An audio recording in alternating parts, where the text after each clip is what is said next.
Hey, here we are. I'm trying out a new webcam, so if it doesn't look or sound great, um, I don't know.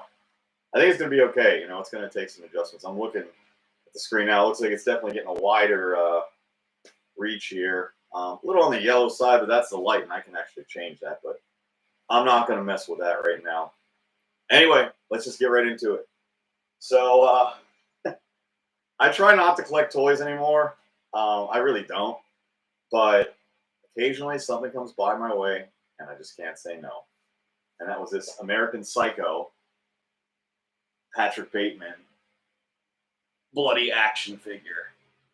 Got it at Walmart, and it also comes with a cutout of his business card, which I'm not going to cut out, but it's just going to stay in the movie room. But I just thought that was really cool. They also had a pin set in a VHS box, which was really cool. But I passed them and went for the action figure. So um, I revisited American Psycho, which if you've never seen it, Christian Bale, one of my favorite performances of his. This is the DVD Killer Collector's Edition. I don't know if it's an unrated. I don't know if there's a couple different cuts of this movie or not. This is a not rated edition, unrated rather.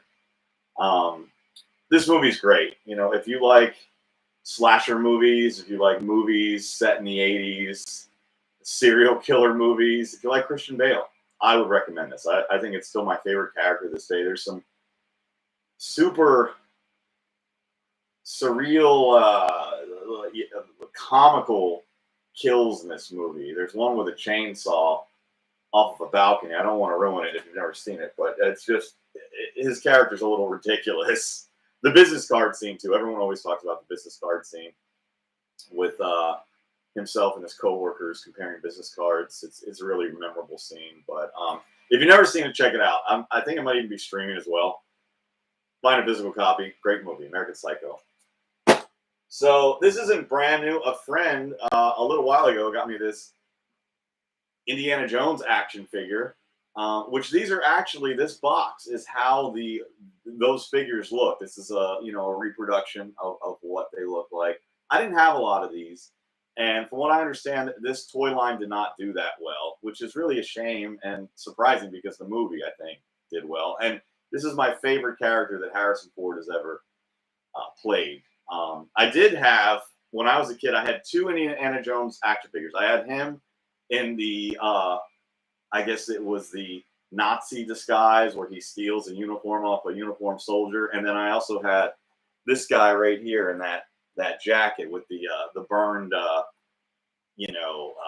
emblem on his hand. I always just thought he was an interesting character. But this is cool. So, Raiders of the Lost Ark. If you've never seen that, you should. Great performance by Harrison Ford. This is the DVD. It's got some special features on it, behind the scenes, making of, blah, blah, blah. The opening scene with that ball coming down the ramp is I don't think anyone's ever recreated that. Not in a good way. I mean, there's some parodies of the movie if you've ever seen UHF. I think Family Guy might have ripped it off. But Indiana Jones, Raiders of the Lost Ark. There's a series, obviously, if you didn't know that. This is the best one. Came out in 1981. First movie I ever saw, believe it or not. Raiders of the Lost Ark. All right, next. So I'll talk a little bit about this. I didn't watch everything on this. This is the Canon Films Bombs, Babes, Blockbusters on Canon's Films. And you get a bunch of films here, including the documentary Electric Boogaloo, which is all about Canon Films. And they sell that separately in a single disc version.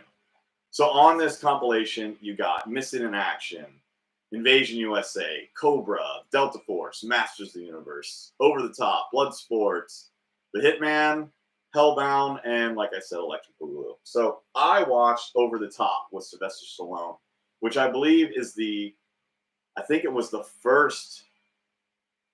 second movie produced by Canon with him, and they paid a lot of money. I think they talked about in the documentary. They paid a lot of money to get him, and from what I understand, that movie flopped. and I see why I did it. I think it's a good movie. It's more of a drama than an action film, which at the time, that's not what people wanted from Sylvester Stallone. It's more of a drama between, his divorce and his kid not getting along, and he's this truck driver slash arm wrestler, and there's not much action in arm wrestling. You take the guy down and it's over. With that being said, I mean, I don't think they could have made it any more entertaining than it was. I liked it. I liked the movie. I wish it had done better. I don't think it's one of Sylvester Stallone's more popular movies, but it's fun, man.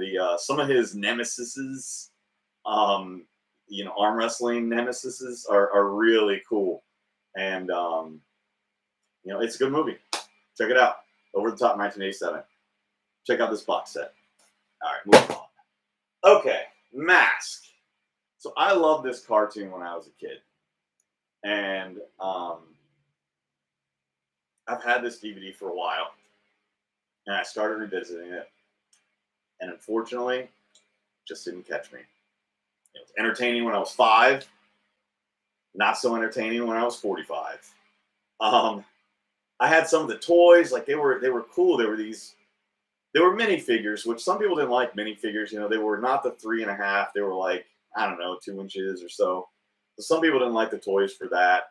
I liked them because I was a small kid. I was at small hands. I like having toys in my hands, and I enjoyed the cartoon. It was at the time, it was well put together. It was entertaining and had interesting characters. But now flash forward, 40 years later, came out in 1985.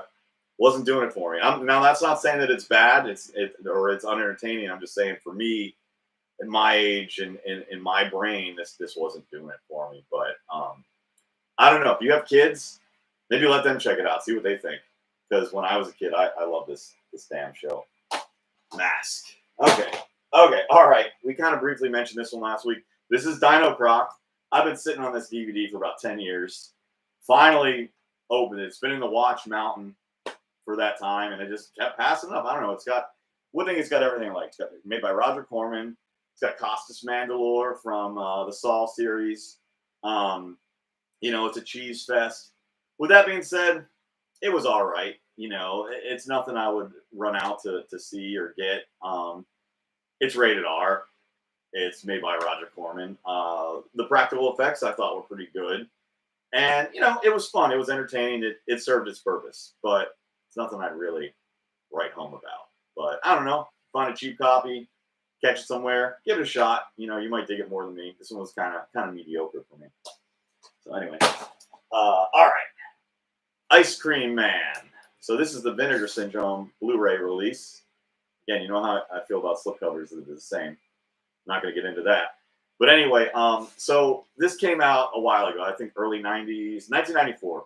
I didn't see it in 94. First time watch was when I bought this. I think this was released 4 or 5 years ago. Something like that. And I was really excited about it. And again, kind of mediocre for me. It was a movie designed for kids, but I think they wanted to attract adults to it too, and it didn't really know what it wanted to be, and it was just came off as kind of nah. With that being said, there's some fun practical effects. There's some cheesy kills. Clint Howard is creepy as usual, and I really like him a lot. I think he's a great character actor. But I think one of the problems I had with him in this movie is he was playing creepy. He already looks creepy. I would much rather him have kind of played it straight, and I think it just would have worked better. So with that being said, there's a movie called Ice Cream Truck that came out in 2017. Finding a copy is kind of hard. They didn't do a very good job distributing those, and they're expensive, and to only get them in Europe or something.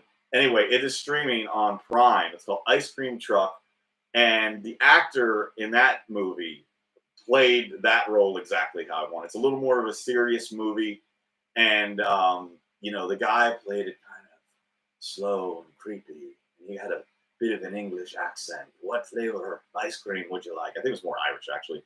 I don't know the name of the actor, but he did a really great job. Ice Cream Truck 2017. Check that one out. Check out Ice Cream Man too. I mean, maybe you'll dig it more than I did. Thought it was kind of mediocre. It was hot outside, so I watched some ice cream. All right, next. Oh, geez. KingPin. So this is a Farrelly Brothers movie. If you're not familiar with them, Dumb and Dumber. They did a rehash of Three Stooges, Me, Myself, and Irene. A bunch of stuff. I can't think of anything too recent they've done. They have this. There's something about Mary. I'm pretty sure they're behind that.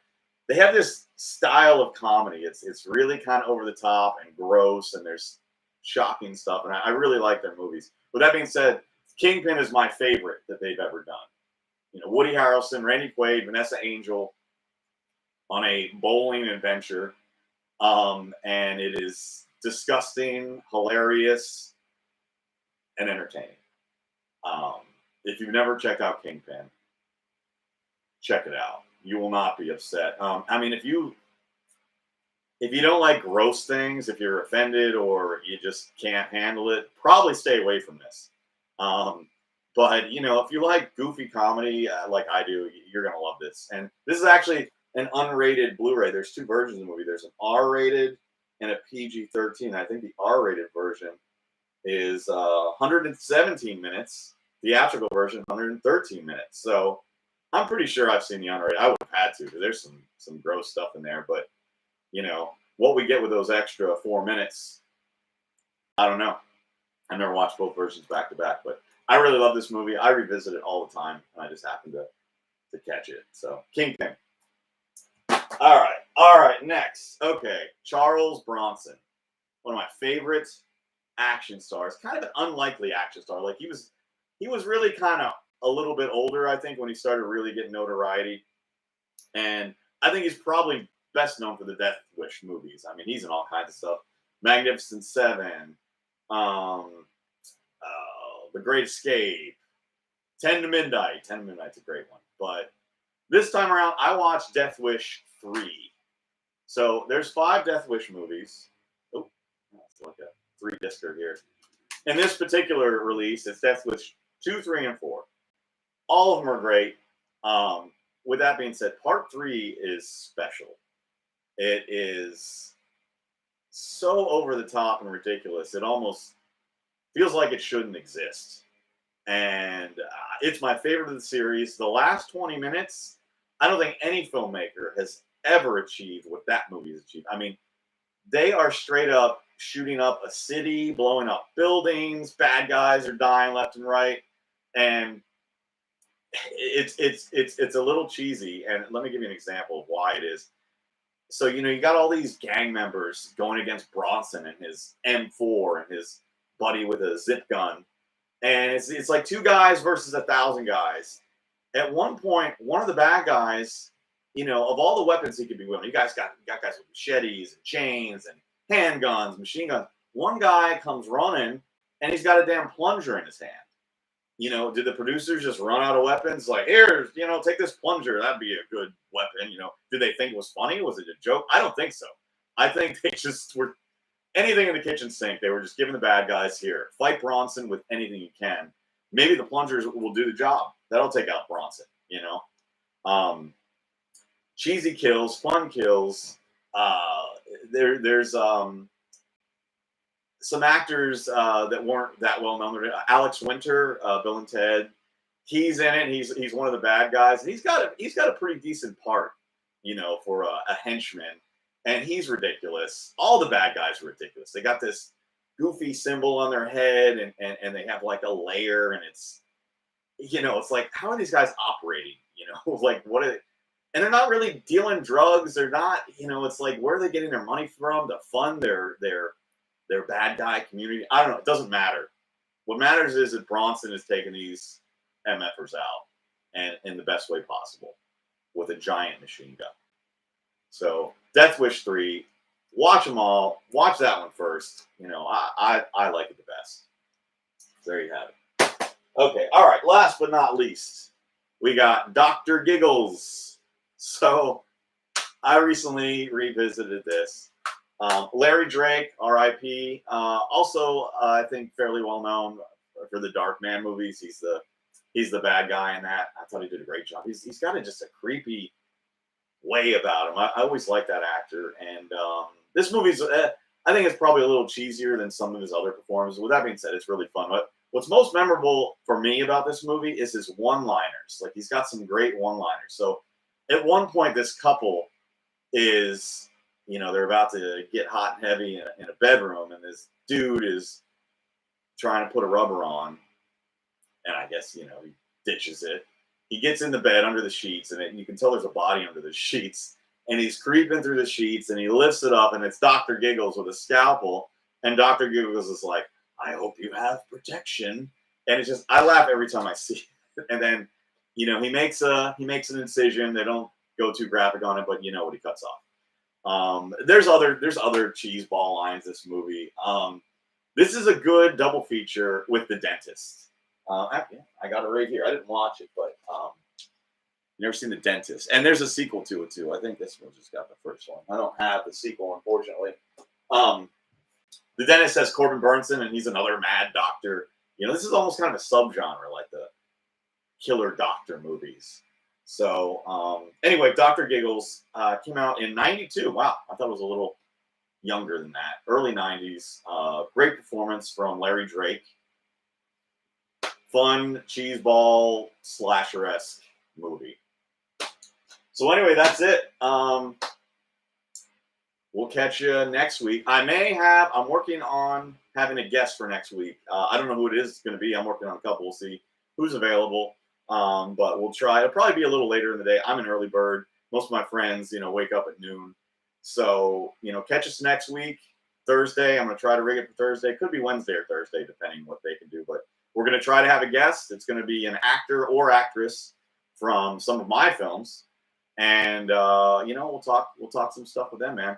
So we'll catch you next time. Have a good one.